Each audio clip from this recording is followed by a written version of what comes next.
With the shifting of tides, the famous pilgrimage destination of Mont-St Michel has become an island. Not far from here begins a path where hikers can discover the unique landscape of the Breton coast, during all seasons and in all weathers.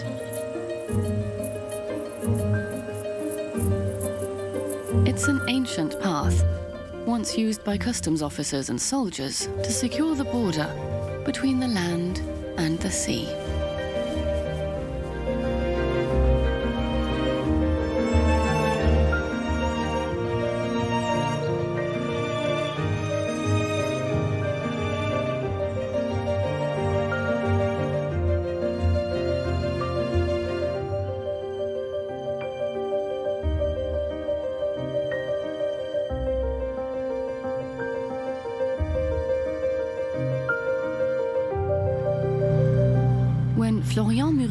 Approaches his herd of sheep, it usually means it's time to move. The sea has risen up to the salt marshes at the foot of the sacred mountain. He and his sheepdogs must drive the herd to a different, dry meadow that will not be flooded. In autumn, the water reaches especially far up onto the land. These are Granit sheep, which have been bred in the area around Mont-St Michel since the 11th century.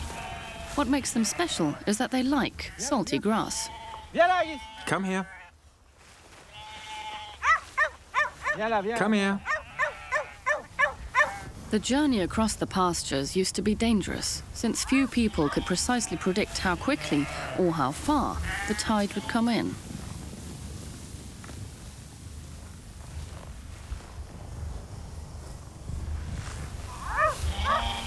C'est toujours dangereux. It's always dangerous, but now there's a helicopter that monitors the tide's approach, and you can now see the exact dates of the high and low tide on the internet. People used to have to pay attention to that, though we didn't know how high the tide would get. The bay is somewhat silted up here now, so the water doesn't go up to the edge of the dike. It's not as dangerous in the places where grass grows. The rhythm of the tides in the Bay of World Heritage Site Mont-St Michel is unique in Europe. This is the starting point of the customs officer's path, 1,700 kilometers long.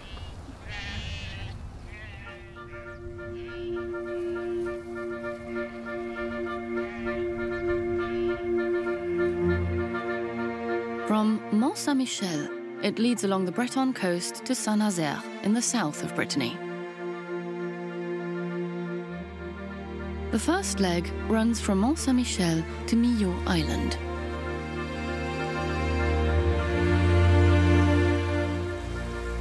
On the customs officer's path, the wanderer voluntarily crosses frontiers along a floating border that changes with the tides.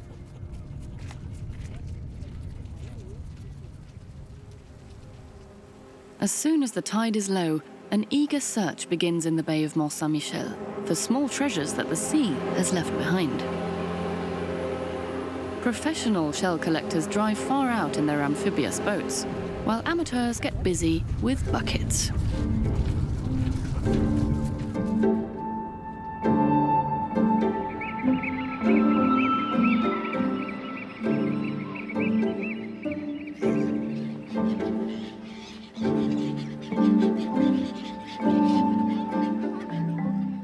If you want to be successful pêche à pied, or fishing on foot, you have to be able to read the tidal flat. Not every sea creature can be taken along. It must be the right size. Gilbert Le Peignuel is on the lookout for clams. We use a rake to fish for clams. I dig in the mud a bit and pick them out.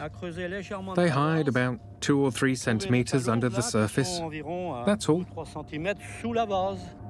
And I keep counting them, so I know whether I've got 150 yet. I'm not allowed to take more, or I have to pay a fine.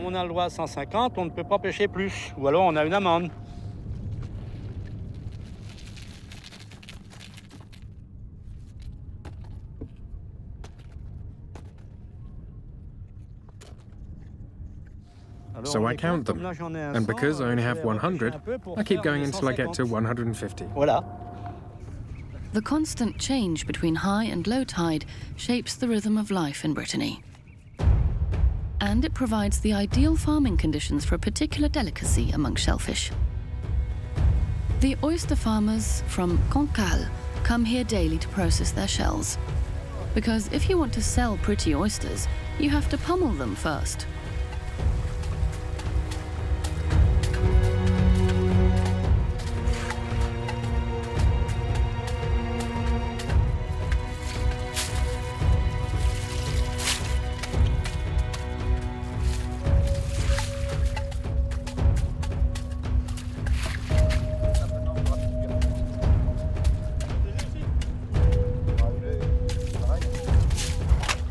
les tourne pour éviter qu'elles se collent entre elles. Et une huître... You turn them so they don't stick together. You have to move an oyster so it has a nice shape. The rounder and plumper it is, the prettier. As compared with wild oysters, which come in all shapes.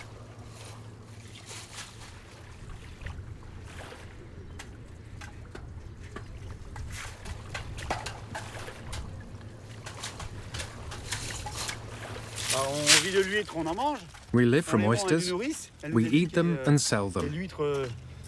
They feed us and nurture us. Oysters feed themselves from the sea, so how can I not be connected with nature? Nature, the oysters, us, it's all the same thing. The oysters have become more sensitive over the past 10 years, apparently because of global warming. Supposedly, that has made them lose something from their immune system. But they're still robust. Mais bon, ça va encore. Elles sont résistantes.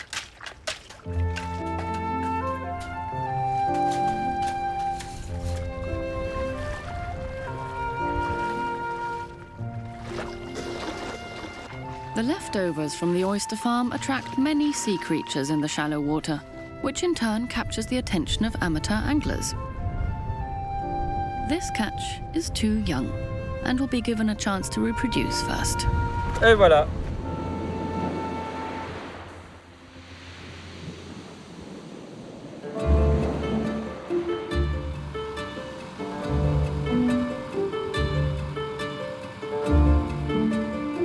As soon as the tide starts coming in, they return to the shore with their day's catch. Here in the bay of Mont-St Michel, the difference between high and low tide can be 13 meters and more.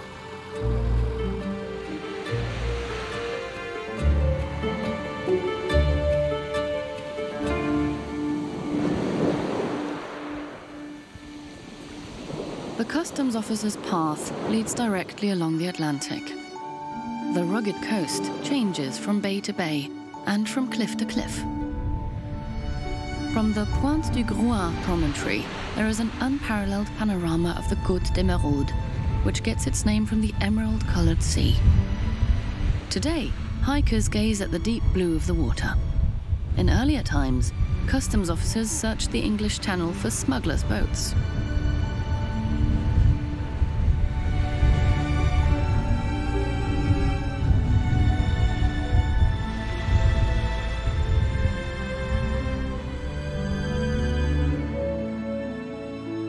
People also used to keep an eye out for ships further to the west.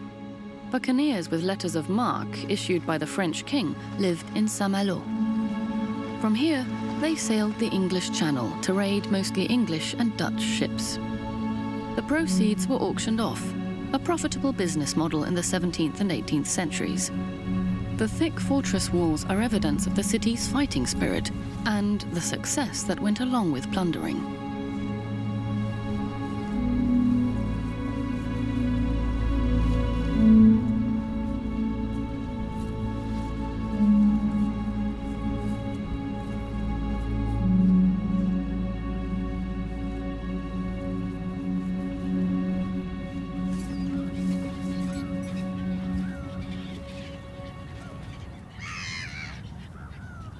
The tides mix fresh and salt water at the mouth of the Rance near Saint-Malo. These are ideal conditions for a coveted wild vegetable that fascinates Maud Torres, samphire or sea asparagus. Maud is originally from Paris and now lives in Brittany. Here she discovered wild cooking. To me, wild or natural cooking means cooking outdoors in nature and with seasonal products, and collecting some ingredients, like wildflowers or other wild species.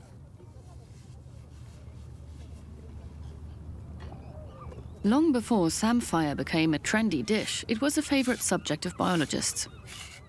Its secret? Unlike other plants, samphire can soak up seawater and concentrate the salt in its cells. This gives it its fruity, salty flavor.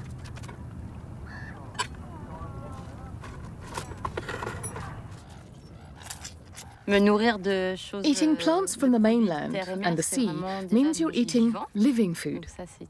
It's very important for us and for the environment. It allows us to bring everything into harmony. You shouldn't gather too much because they are protected species. You have to pay attention and not collect too much. A handful has to be enough.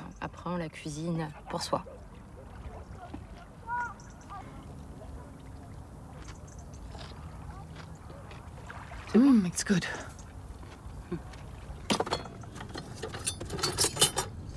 The water is already getting closer again. The picnic has to end.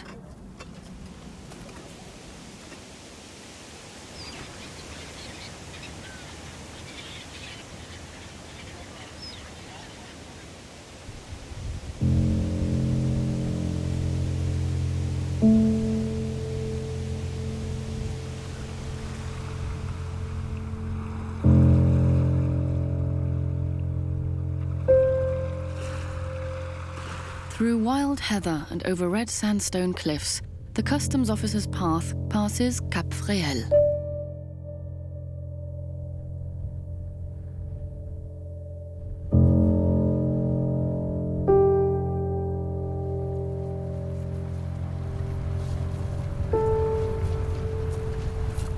A conservationist and two aspiring biologists are searching for butterfly eggs. Philippe Quéré oversees the protection of this landscape, which has been classified as a significant French natural site. Emma and Ninon Brouchard are completing a year of voluntary service. You see down there? You can add 3 seagull sites to the count. Thousands of birds return every year to brood on the cliffs of Cap Fréhel.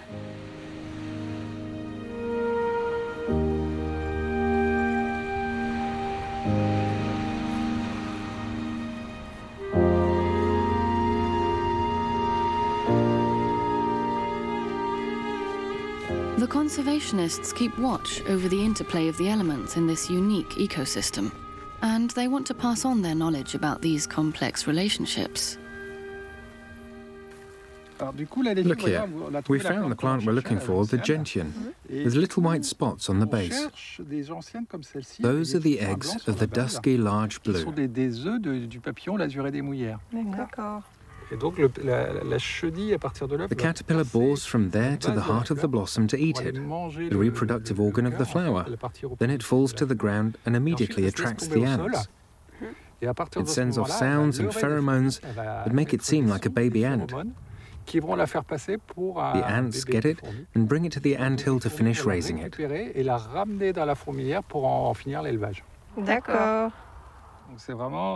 That's a special thing about all species from the Lycinid family. They all have a host ant that raises the caterpillar.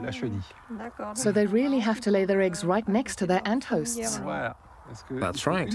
It takes a special plant, a special butterfly, the dusky large blue, and a special ant, all of which we find here in this heather. It's the link that completes the cycle for this species. This countryside is typical of the region, since there are areas here that have been grazed for centuries. They have created these very barren environments that make the area so magical today. They're heaths with very unusual species, some of which can only be found here. And since this habitat is exposed to wind and weather, the sea preserves it naturally and limits it.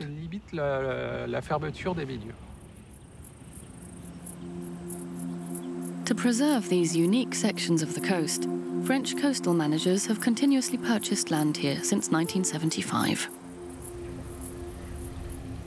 The customs officer's path crosses a second well-known path at Beauport Abbey, the Camino de Santiago, or Way of St. James.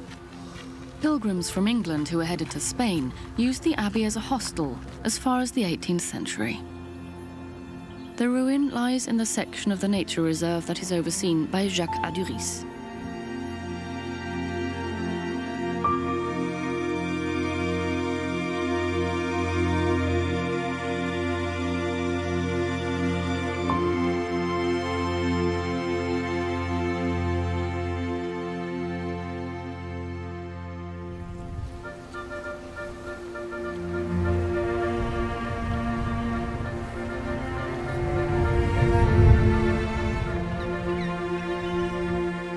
In spring and autumn, when the sun, the moon and the earth line up, the tidal forces add up. The spring tides pull the sea especially far back so that the bay of Paimpol is nearly dry. You can draw parallels to the previous significance of the customs officer's path, which today crosses the protected coastal area. It was once used for observing smugglers, and today it's used for protecting nature. So this path has always been tied to the idea of protection.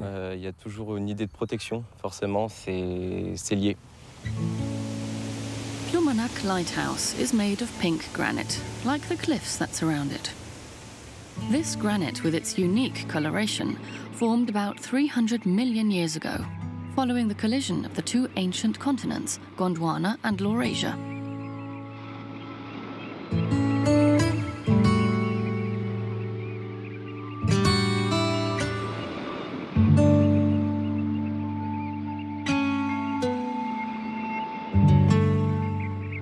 The customs officer's path leads directly along the Côte de Granit Rose, or pink granite coast.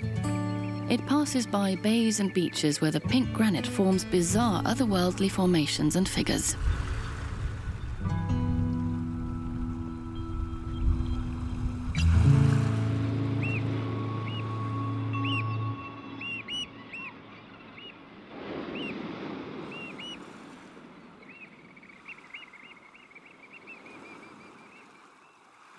At low tide, one can walk to the small island of Milliau, where Claire Mertens is searching for particular herbs. She wants to compile an index of the medicinal plants that are native to the area.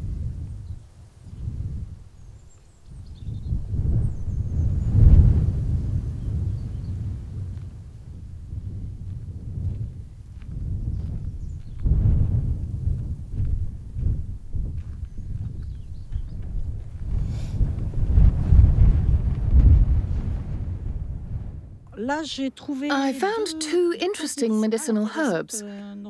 Heather, which is a kind of false heath from the plant genus Calluna. It's very interesting from a medicinal point of view, since it's used to treat kidney stones and bladder infections. And then I found a second plant farther down in the valley, watermint, a plant that is also aromatic. You can cook it into syrup. It has a calming effect, and you can mix it with other herbal teas. Anything that thrives in the raw climate of the Breton coast has to be extraordinarily vigorous. From the island of Milliau, at the end of the pink granite coast, the customs officer's path now leads to the outermost point of Brittany, the Côte des Abers.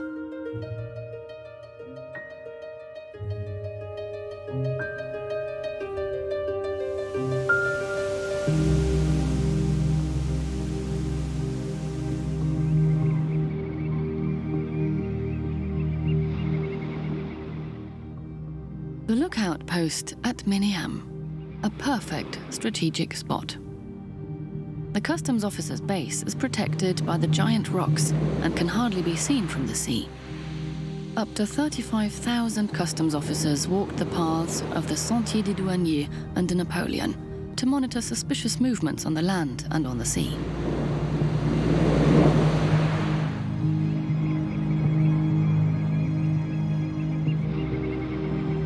The customs officer's path leads here along the Côte des Abers.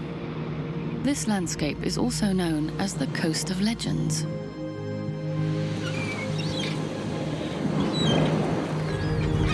Seafarers avoid it since the boulders cause unpredictable currents. A dangerous fairway leads towards the southwest from the English Channel to the Atlantic. The Sea Rescue Service, headed by Louis Le Gall, makes use of the low tide to compare the ground to the nautical charts using echolocation.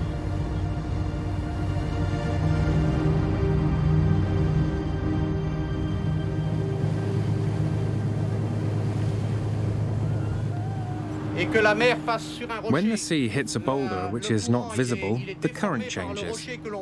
This forms particular zones on the water. You have to recognize these signs, and you also have to know that there's a boulder down below. Good seafarers have to be aware of these dangers so they can avoid accidents. If I only notice the boulder when I'm 2 meters in front of it, it's too late.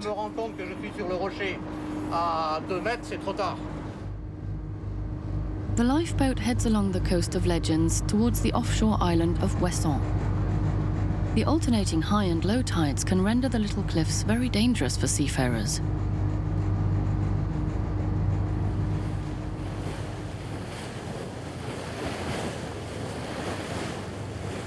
While the ships steer well clear of them, others appreciate the little reefs.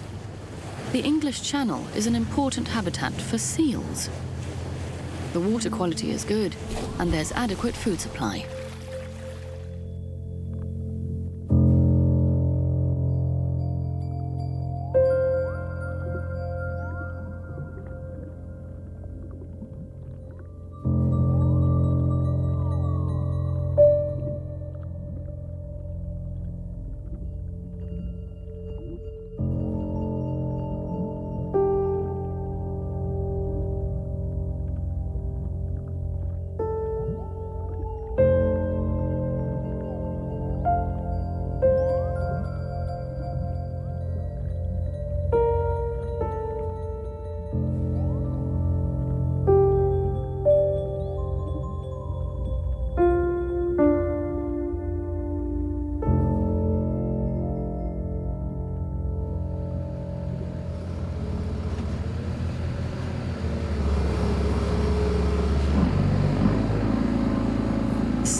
Farmer Sylvain Huchette also makes use of the clean water and the power of the tides.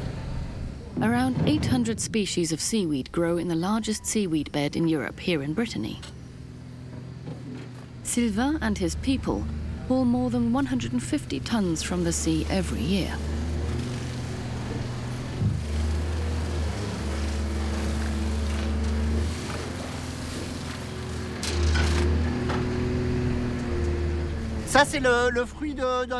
This is the result of the work of the 3 of us during a 3-hour low tide. Here we have 2 kinds of seaweed. There's the Royal Kombu, this one here,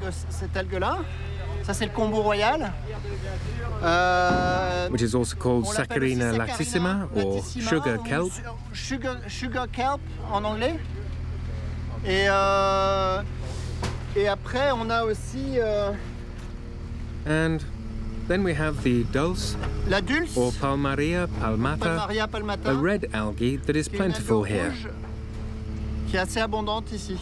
These are edible sea vegetables for salads, tartar sauce, fish stock, cuisson de poisson, and you can eat them raw.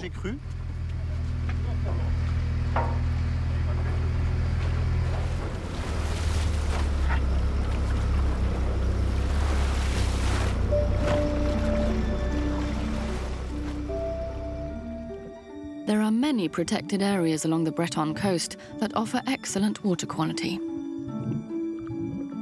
Here, the sunlight can shine through to the seabed, because, like most plants, seaweed needs a lot of light.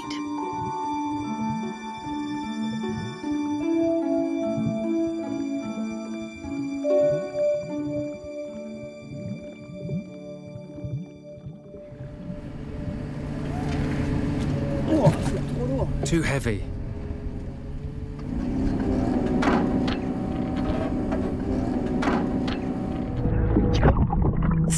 seaweed is one of the world's oldest organisms. About 10 species are edible and have been authorized for sale.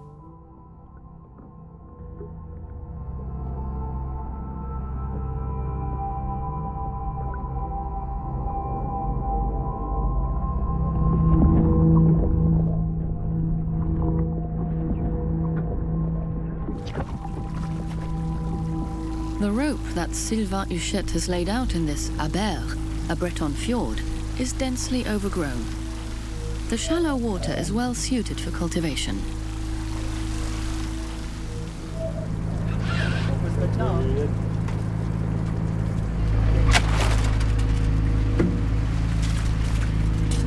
Là, c'est Saccharisa rugosa. That's the Saccharisa rugosa. It's not edible.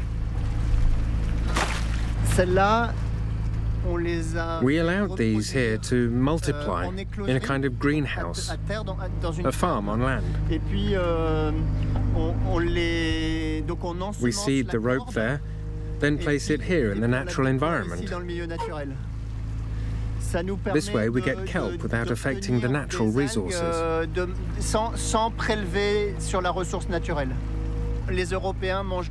Europeans are eating an increasing amount of seaweed from the sea, though it is the habitat of many animals and should not be destroyed.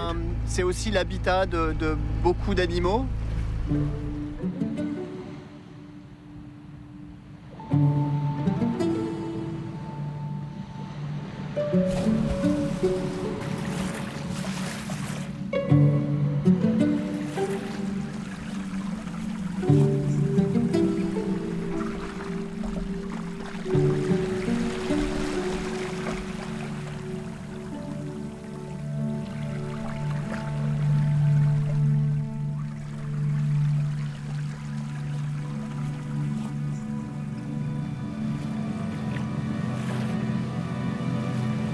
The coasts of the Finistère region in the westernmost part of Brittany are among the stormiest in Europe.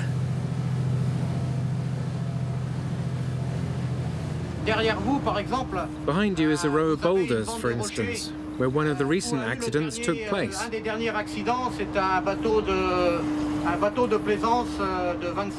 25-meter yacht with 7 people on board smashed against the rock. One person went missing. Later we found the body farther out at sea.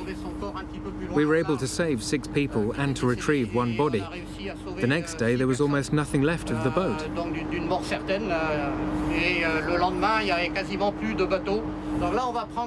Now we'll travel through a passage that lies in an area west of our position.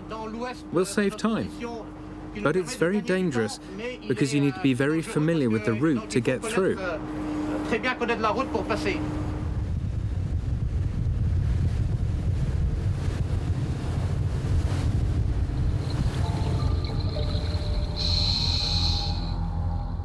Numerous wrecks off the coast are evidence of how unpredictable and violent the forces of nature can be out here.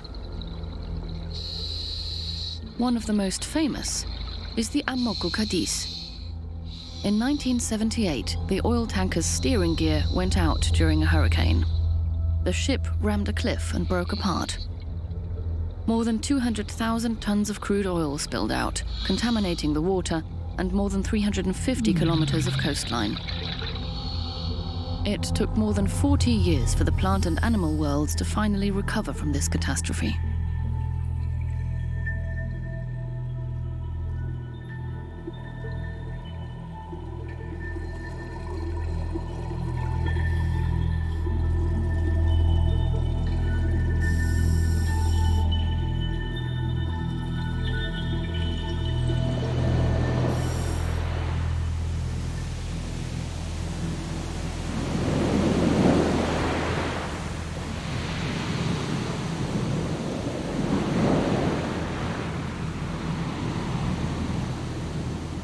This coastal area forms the western gate to the English Channel between France and England. About 50,000 ships steer through this important passage per year, at a safe distance from the cliffs. To make traffic in the English Channel safer following the Amoco Cadiz catastrophe, a modern ship guidance system was set up on the offshore island Île de Weston. The island is important not only for the safety of the ships. Due to its isolation, a special kind of bee has been able to develop undisturbed here.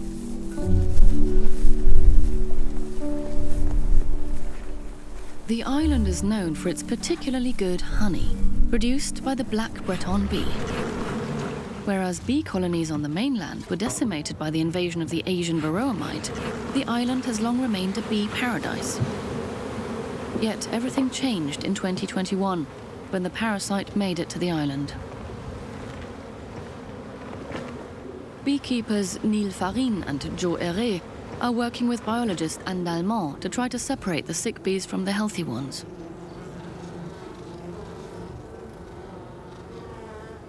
This hive is dying at the moment. It's a victim of varroa mites.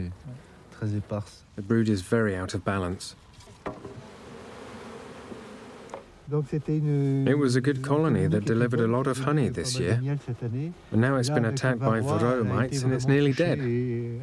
It's sad. It's very sad. The parasite attaches itself to the bee and feeds off its body fluid. Once infested, the brood displays developmental disturbances and has no strength to survive.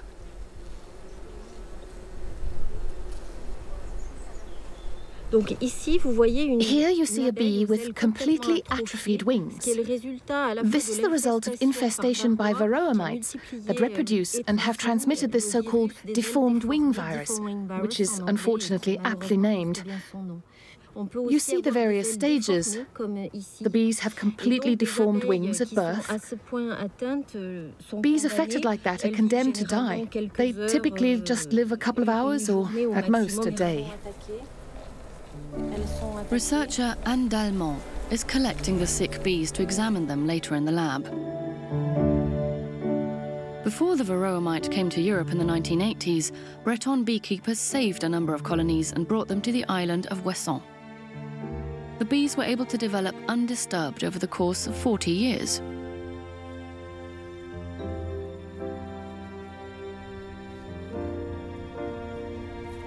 For their protection, a bee conservatory was established in 1989. Together with research institutes, the beekeepers are now trying to find out how the contamination started and how they might still save the precious bee colonies.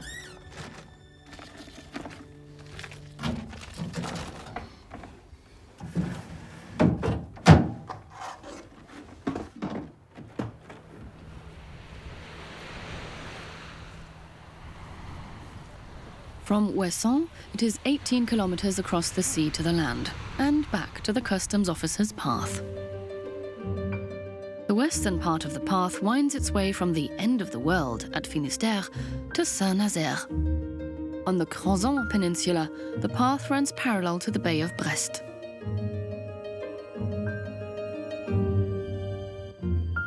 The Bay of Brest has always been of great significance for the security of the Breton coast. One of the most important military ports in France has been located here since the 17th century.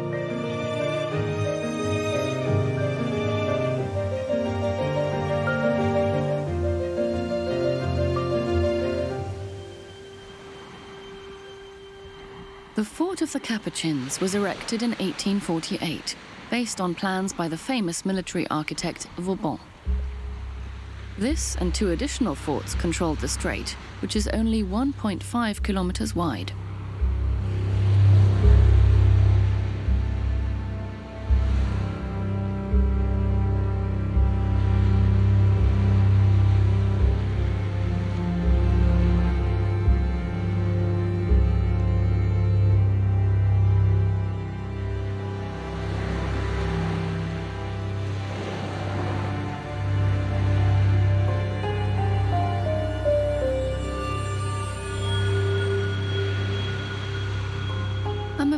Cross was erected in 1949 on the western point of the promontory, the Pointe de Penir.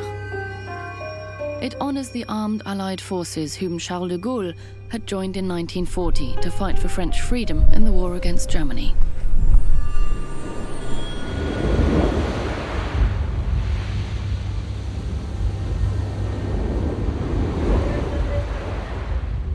Today, climbers use the wind-swept bluff for an exciting descent.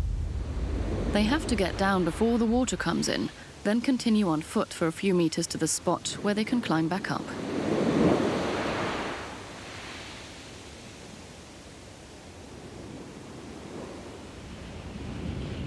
The customs officer's path crosses the windy plateau along the rocky coast, always with a view of the sea.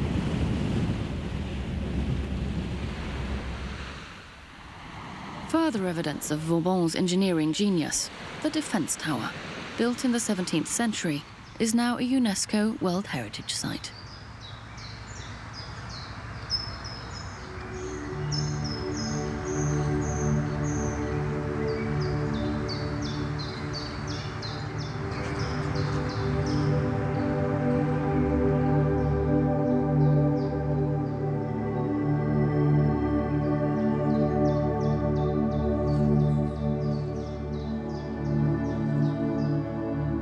The world-famous Carnac stones are still a mystery to archaeologists like Olivier Agouguet.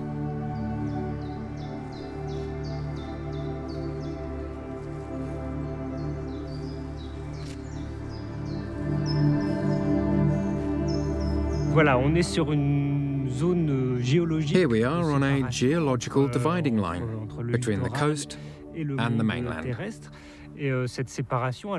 This dividing line definitely played a role for the Neolithic societies that characterized these landscapes.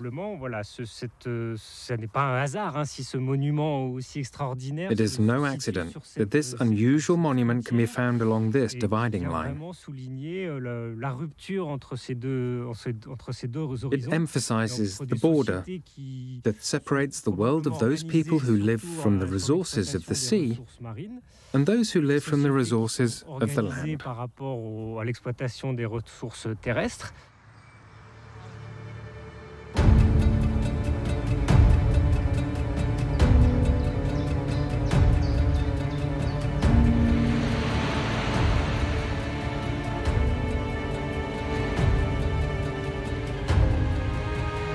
Following the megalithic coast, the so-called Gold Coast begins near Pénéstin.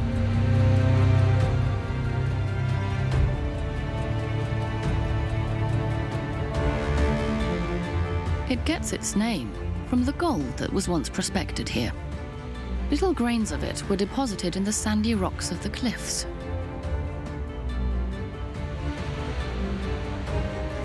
Geologist Frédéric Bretier has researched the particular shape of the cliffs and depth. They emerged during a time when the Loire estuary was still located here.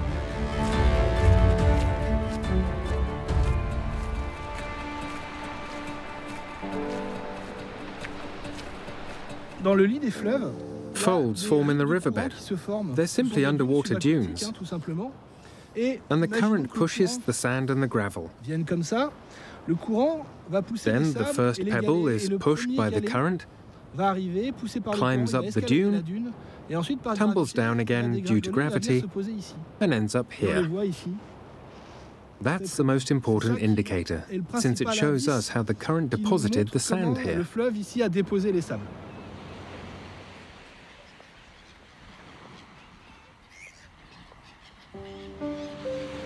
As varied as the coast is, the pêcheurs à pied, the shell seekers, are reliable companions along the customs officer's path. They and the occasional ship cemetery show how dependent people here are on the tides and the forces of nature, and how they live with them.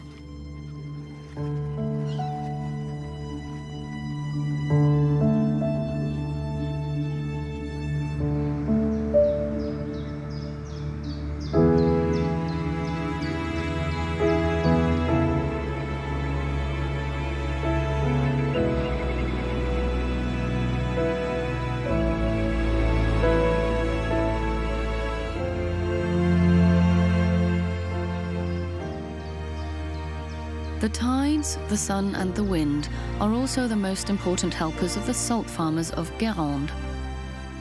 The salt marshes lie in swamps that are regularly supplied with fresh seawater at high tide through a connection to the Atlantic.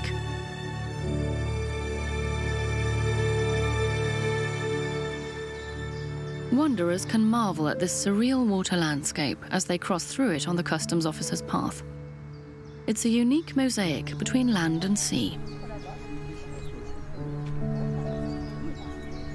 Salt farmer Nicolas Arnaud has retained his fascination with his place of work. This landscape, this peace, and these really ancient structures. We work the same way people did 1,000 years ago. I can't say our salt is better. Salt is salt. Our salt is unrefined and contains different minerals than other salts. It's made of 94% sodium chloride. Industrial salt consists of 99%. So our salt has 6% other components, which all come from our environment. And that's important. For me personally, that's exactly what differentiates ours from other salts.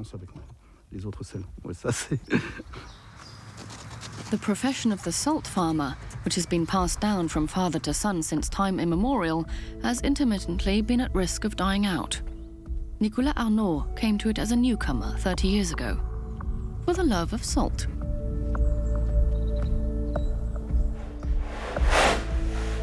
Several tons of sea salt are drying in the silos and must now be packed and shipped. The lives of salt farmers were hard up to the 1970s. Nobody wanted to spend money on good salt, but fortunately, the times have changed.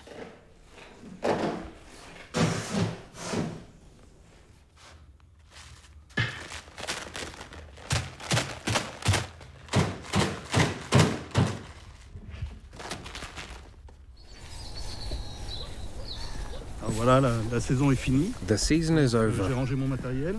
I've cleared away my equipment and put my salterns underwater. Nature will rest until next spring, which doesn't keep me from enjoying the beautiful weather today. I just can't get enough. Even when I'm not working, I'm here. There are only a couple of kilometers left until the customs officer's path ends near Saint-Nazaire. This coastal path, laid out to keep watch, now serves to preserve nature along this living borderline between the land and the sea.